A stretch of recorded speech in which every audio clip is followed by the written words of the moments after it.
hemos llegado a un punto de inflexión con esto de Inconvertibles.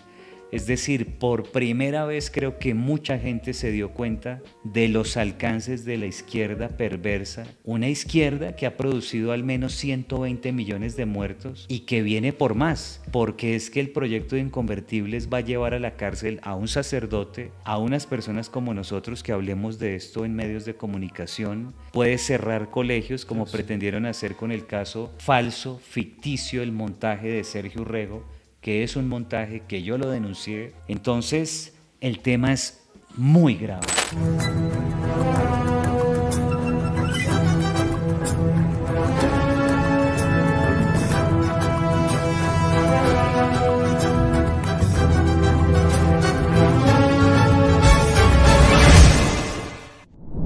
Bienvenidos una vez más al Temple Podcast. Hoy tenemos un invitado maravilloso, Samuel Ángel, un jurista, fundador del Instituto de Investigación Social y uno de los referentes de la batalla cultural en Hispanoamérica y obviamente aquí en Colombia. Samuel, bienvenido al Temple.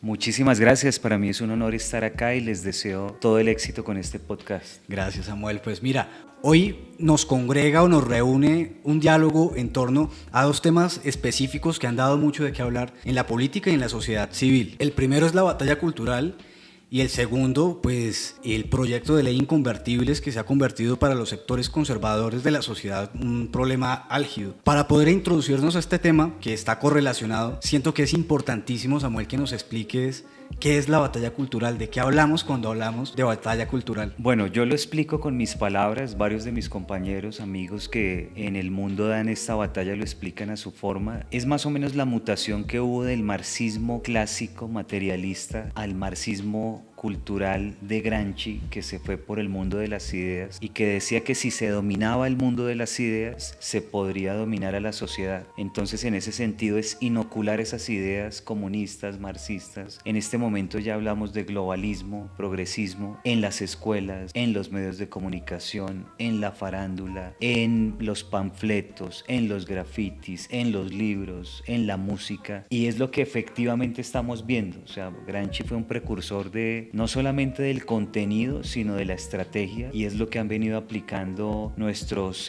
progresistas del siglo XXI. Ahora, luego de la caída de la Unión Soviética, esto se desparramó por el mundo a través de organizaciones que le dieron cuerpo a esas ideas, fundaciones, ONGs, grupos de movilización, activistas, que, como hemos estado viendo, han desplegado una serie de ismos que cada uno tiene su catálogo ideológico. Entonces está el abortismo, feminismo, el LGBTismo, el ambientalismo, el transhumanismo, y por eso una batalla tan dura y tan ardua que hay que dar, y que desafortunadamente y concretamente en nuestro país la derecha no se ha despabilado en darla, porque no entienden que la estrategia cambió. Ellos siguen en el economicismo, ellos siguen pensando en que hay que producir y que el que estudia filosofía y sociología es un vago, que eso para qué se mete a hacer eso, no pierda el tiempo, dedíquese a la electrónica, dedíquese a la medicina. Entonces es eso, es esa batalla, y es una batalla que estamos dando con toda la fiereza posible. Samuel, cuando tú hablas de Gramsci, estamos hablando de un proceso de larga duración, de aproximadamente casi 100 años, pero ¿cómo se está expresando la batalla cultural desde las derechas en América Latina, en Hispanoamérica y en Colombia? Mira, la verdad es que estamos viendo fenómenos como el de Milei, hemos visto fenómenos como el de Agustín Laje, Nicolás Márquez, con los cuales yo he trabajado muy de cerca. Con Nicolás me conozco desde muchos años antes del Libro Negro de la Nueva Izquierda.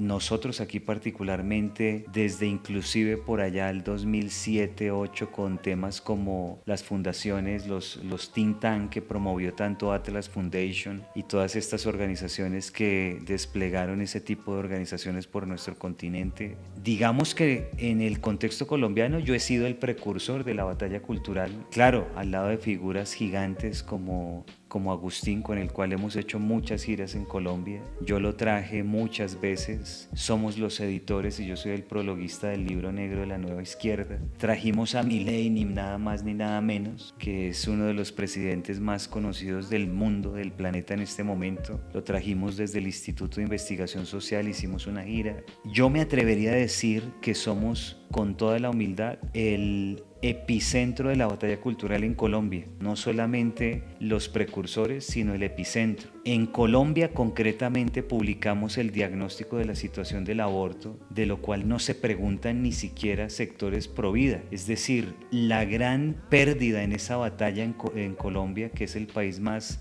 abortista jurídicamente hablando de Hispanoamérica, se da porque, por ejemplo, organizaciones como Unidos por la Vida no tienen ni idea de cuál es la situación del aborto. Entonces ellos hacen cosas como disparando al aire, que en realidad se convierten en disparos al pie, que han venido en detrimento de la lucha a favor de la vida, por ejemplo, que es un tema súper vertical en las posiciones de Milei o en las posiciones de Vox en España. Acaba de ganar la derecha en Europa, Vox se consolida, tuvimos inclusive un encuentro con Hermann Terch esta semana, donde se muestra una verticalidad total y dice, no, aquí no se necesita modificar nada, sino quitar de tajo todo esto que no sirve, que es el socialismo. Esas posiciones en Colombia en lo político no se ven muy claras, porque, por ejemplo, políticos como JP no tienen un contenido, es decir, es un tema de redes sociales y de youtuber, pero de contenido no tiene. Políticos como Uribe dicen que son socialdemócratas, que eso es acostarse con el enemigo. Entonces, nuestras posiciones en la política son supremamente flojas. No hay líderes en la política que manifiesten una verticalidad en la batalla contra el socialismo que incluye la batalla cultural. Entonces se están dando palos de ciego y se necesita que a través de los jóvenes se inicie o se profundice todo este fenómeno de la batalla cultural, que empuje de abajo hacia arriba a los políticos y les haga entender que esto va mucho más allá que los discursos populistas flojos, porque el populismo manejado bien le llega al pueblo, engancha, pero este populismo del uribismo, de Uribe como tal, que es centrarse en la seguridad, que es muy importante, por supuesto, pero no entender todo lo demás que nos está irrigando, por ejemplo, un aparato que ha entendido completamente el petrismo, que es el aparato, la máquina de ideologización que construyeron, que se llama el Ministerio de la Igualdad. Entonces la gente dice, no, eso gasta mucha plata, la supuesta derecha. Claro, y miren cómo estamos, o sea, nos están desplegando. O sea, el diagnóstico podría ser que estamos en un epicentro en donde las derechas liberales son, en términos de lo cultural o en términos de su debate frente al socialismo del siglo XXI, meramente economicistas, y han descuidado el espectro de la cultura, el espectro de la dimensión de la identidad de un pueblo, el espíritu, por decirlo así, el alma, está prácticamente en el olvido en estos sectores. Hay una cuestión, Samuel, que ya para entrar en materia en torno al proyecto de ley Inconvertibles, que es bien interesante, ¿por qué esa obsesión con la niñez? Ya habíamos visto primero el tema del aborto, ahora unos discursos y unos debates en torno a su identidad y su identidad sexual. ¿Por qué estas ideologías apelan especialmente hacia este sector poblacional? Pues mira, la verdad es que tiene toda la relación con lo que hablábamos de las ideas de Gramsci, que consisten en secuestrar la mente y el corazón de las personas. Obviamente es muchísimo más fácil secuestrar la mente y el corazón de un niño, de un bebé, que de un adulto. Si con los adultos lo están logrando, imagínate lo que va a pasar con los niños.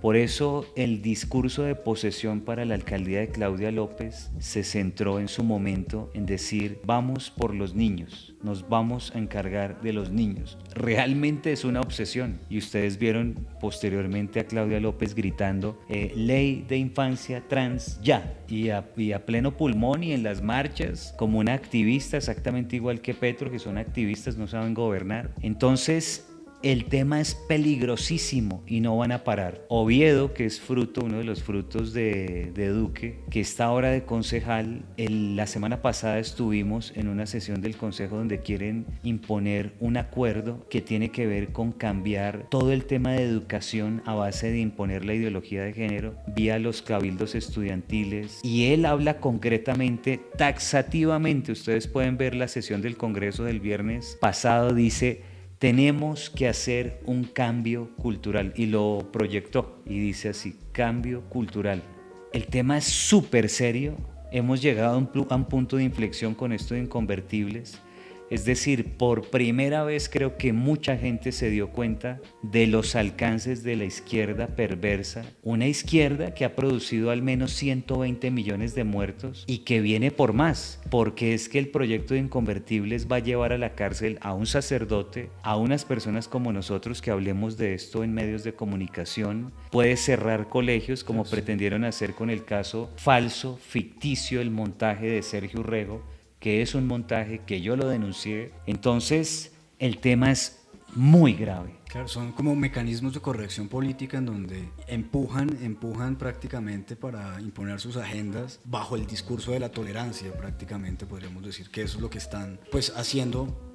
Más que corrección política, que sí en cuanto a lo políticamente correcto que nos ha implantado el globalismo, pero yo me atrevería a decir que es ingeniería social. Okay. O sea, aquí no solamente la ingeniería social la han aplicado con el tema del aborto y la reducción de la población, sino con implantar esas ideas en la cabeza de nuestros niños en todos los colegios que ellos puedan, para confundirlos, para que se mutilen, para que queden lisiados y sean unos esclavos más de ese sistema comunista, socialista, globalista, de la manera que lo ves en sus diferentes formas, que quiere implantarse y profundizarse. El tema es muy grave. Sí. Samuel, ya que hablas de la dimensión de la ingeniería social o del despliegue de toda una serie de estrategias y de mecanismos para modificar la cultura de una sociedad, y vemos unos sectores políticos que se desentendieron de la dimensión cultural desde la derecha, y queda la población civil, ¿no? Queda el padre de familia que no pertenece a ningún colectivo, quedan las personas de las parroquias, queda pues la gente común y corriente. ¿Cómo podría ser un mecanismo para confrontar o prácticamente combatir desde la dimensión de la cultura pues todo este tipo de agendas? ¿Qué has pensado respecto a eso? ¿Cómo lo ven? Pues mira, nosotros no hemos parado desde hace bastantes años de informar y formar a la base, porque los grandes cambios van de abajo hacia arriba, y si tenemos una base informada, formada, pues van a poder dar la batalla. Por ejemplo, un colegio que quiere implantar estas ideas, pero si los padres están armados de argumentos, pues van a ir allá y van a impedir que eso ocurra. Igual en cualquier otra instancia. El gran problema es el desconocimiento, la ingenuidad, que oscila muchas veces entre ingenuidad y perversidad hasta en los políticos. Entonces, en la medida en que nosotros minemos todo el campo de conocimiento y de formación, que es a lo que nos dedicamos, vamos a tener una sociedad más fuerte para resistir este embate. Si tú te das cuenta, que creo que tú nos referencias desde hace rato, cuando nosotros arrancamos en solitario. Y estoy hablando en Colombia. Ahora uno ve gente que está en las redes, personas que tratan estos mismos temas, gente que va y confronta cosas allá en el Congreso, algunos movimientos alternativos pro vida, movimientos alternativos por la familia, por la educación. Eso no existía hace 10 años, lo cual significa, y lo digo porque a nosotros nos dan las gracias, que sí se ha sembrado y que se está recogiendo hoy una cosecha. Yo lo veo particularmente ahorita en lo de Inconvertibles, porque empecé a ver nuevos liderazgos, personas que salieron a las redes a quejarse, personas que armaron sus propias iniciativas para ir al Congreso. Lejísimos de que nosotros estemos en contra de eso, estamos muy felices porque lo que se ha sembrado se viene cosechando. Es más, me atrevo a decir algo, nosotros iniciamos con el movimiento Solidaridad, que es el que sostiene todo lo que hacemos, hace bastantes años, y la idea de que personas creyentes se involucraran en los asuntos políticos, mínimamente desde la opinión y desde la participación, redundó en que otros grupos inclusive se lanzaran a la política. Entonces sí sirve sembrar, formar, informar, pero sobre todo con un criterio de verdad y de transparencia, que es lo que no encuentran muchas veces en las mismas redes sociales. Efectivamente, estamos en la era de la dimensión digital y quizás sea como el espacio más, el campo de batalla más grande. ¿Cuál es ese llamado, especialmente quizás a los más jóvenes, para reaccionar frente a la ingeniería social y pues de por sí a todos estos mecanismos ideologizadores, y el llamado también a la gente a detectarlo, porque es que a veces es como si la gente no se diera cuenta de lo que está pasando, ¿no? Como que hay una especie de velo alrededor de todos estos temas tan complicados que pues llevan a la gente a mutilarse los genitales, a unas discusiones a veces sin sentido, que prácticamente en un país como estos pues invisibiliza las necesidades básicas de los sectores poblacionales. O sea, ¿cuál sería como el llamado para empezar a darnos cuenta de que hay un velo efectivamente y que hay que tumbarlo, y que hay que empezar urgentemente como a la defensa en materia de la cultura de la identidad? Yo creo que realmente hay que seguir el ejemplo de una buena madre con sus hijos. Una madre le explica a su hijo cómo comer, le ayuda a aprender a leer, le ayuda a caminar, lo cuida mientras duerme. ¿A qué voy con eso? Nosotros debemos hacer eso con la sociedad, con nuestras familias, es decir, hablar, explicar, evangelizar, por decirlo en esos términos, salir a las redes, sobre todo se le facilita a los más jóvenes, sin que obviamente caigamos en la trampa de lo que las redes también tienen en su esencia, que es la posibilidad de enganchar y llevarnos a otros escenarios. Pero salir a las redes, armar canales de YouTube, podcast como lo que hacen ustedes, formarse, leer, estar en un proceso de humildad en cuanto al conocimiento y saber que siempre necesitamos saber más e informarnos más y tener más argumentos. Mira, ya que mencionas lo de los jóvenes, la semana pasada estuve en el Consejo de Bogotá, como lo mencioné, y vi a un muchacho muy joven, progresista, Julián Triana, concejal jovencito del Partido Verde, y me impactó el nivel de ideologización que tiene, hasta el punto de que mencionó la paradoja de la tolerancia, donde él decía: no se puede ser tolerante con los intolerantes, y golpeaba su escritorio, ¿sí? Entonces yo decía, y se estaba refiriendo al hecho de que nosotros pidiéramos respeto por nuestros niños, que no se influenciaran las escuelas. Entonces el problema es que un Hitler como un fascismo de colores, una cosa así por el estilo. Exactamente, que yo no sé si la gente no sabe, pero dentro de los nazis, a quienes tenían como los más feroces y peligrosos era la facción homosexual. Uno de los grandes, uno de las manos derecha de Hitler era homosexual, y tenían una facción que era de los criminales más criminales, eran homosexuales. Claro, sabemos que tenían el famoso triángulo rosa para marcar a los judíos homosexuales y demás, pero ellos, como todo socialismo, que es doble moral, tenían su facción homosexual. Entonces a lo que voy es que este muchacho, que a mí me pareció que era un nazi en potencia, realmente nazi. Ustedes saben que el nazismo es izquierda, no es derecha como lo vende la izquierda.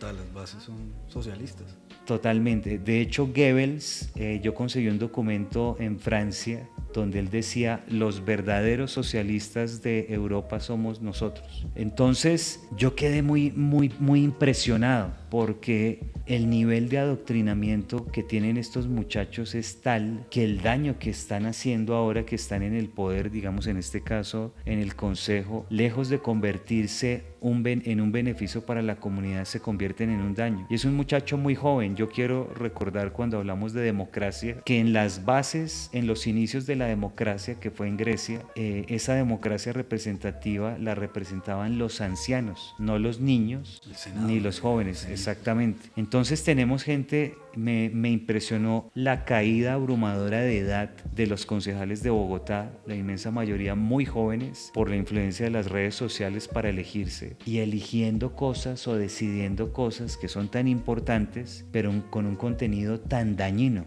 Entonces es imperativo llegar a los jóvenes para que sean baluartes de la verdad, de la defensa de la vida, de la familia, de Occidente con todos sus valores, la filosofía griega, el derecho romano, la luz del evangelio. Yo no vi representado eso, digamos, en su plenitud, o por lo menos algo cercano en el Consejo. Entonces la verdad es que el trabajo que hay por hacer es demasiado. Claro. Sí, frente a eso, y sí, ese tema, qué cantidad de chinos.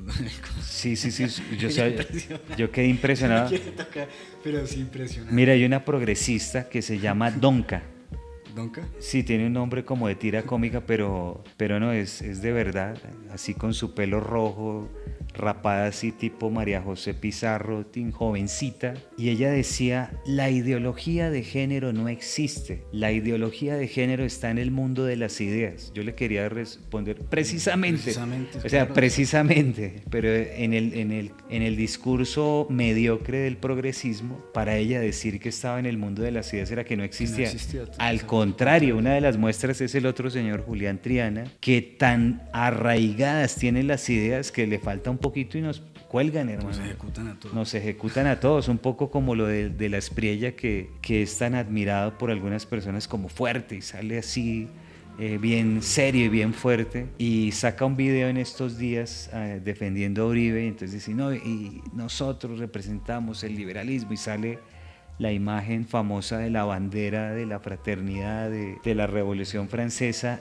Y la verdad es que el nivel de formación en temas de ideas es tan pobre que lo que uno concluiría, o sea, yo entiendo más o menos lo que, pensando en buena voluntad, lo que él quisiera decir, pero la verdad es que lo que está diciendo es que nos van a colgar a todos ellos también, ¿no? Entonces, yo sé que es muy políticamente incorrecto decir lo que he dicho, pero esa es una muestra de que las ideas mueven el mundo, y son las ideas las que le están dando forma al siglo XXI, de la mano de una inoculación de socialismo en sus diferentes vertientes, y que en Colombia ha cogido una fuerza inusitada. Es decir, es una verdadera batalla, es un combate cuerpo a cuerpo el que están librando los padres de familia en sus propias casas, en los colegios, y por supuesto los que nos hemos metido en esta batalla a diario. Bueno, ya como para ir terminando, ¿cuál es el diagnóstico?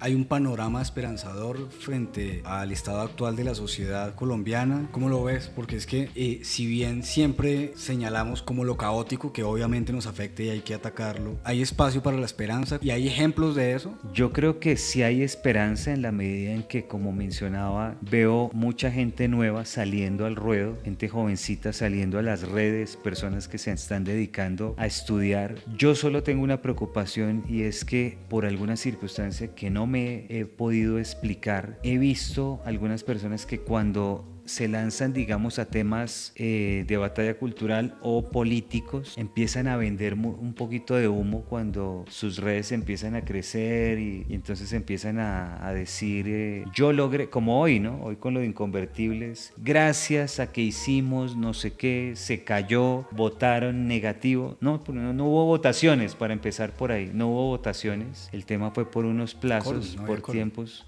No, por tiempos, o sea, ya no les dio. Entonces, yo creo que hay que hacer un llamado a que toda esa esperanza que está en potencia se aferre inexorablemente a la verdad. O sea, que no sea un tema ni de protagonismos, ni de likes, ni de reproducciones, sino de verdad. Obra en la verdad, y las redes, y por añadidura se va a dar lo otro. O si tienen algún interés de llegar a algún cargo público, se va a dar lo otro. Pero vender humo me parece bastante desagradable, por un lado, por otro lado divide, y por otro lado, cuando se caen esas estanterías mal elaboradas, pues el daño es peor al final. Entonces, Sí hay una esperanza, hay mucha gente saliendo, pero si no hay verdad, si no se consolida en una seriedad, en la rectitud que, digamos, nos engendró el legado de la civilización occidental, que es el que precisamente se está perdiendo. O sea, no es recomendable irse a combatir con los socialistas con sus mismas herramientas, que son odio, envidia, mentira, falsedad, por no hablar de muerte, etc. Entonces, tenemos al peor de los enemigos hoy en Colombia instalado. Tenemos el socialismo, que representa todo lo contrario a lo que podrían ser las tablas de la ley, para que la gente lo entienda. Entonces ellos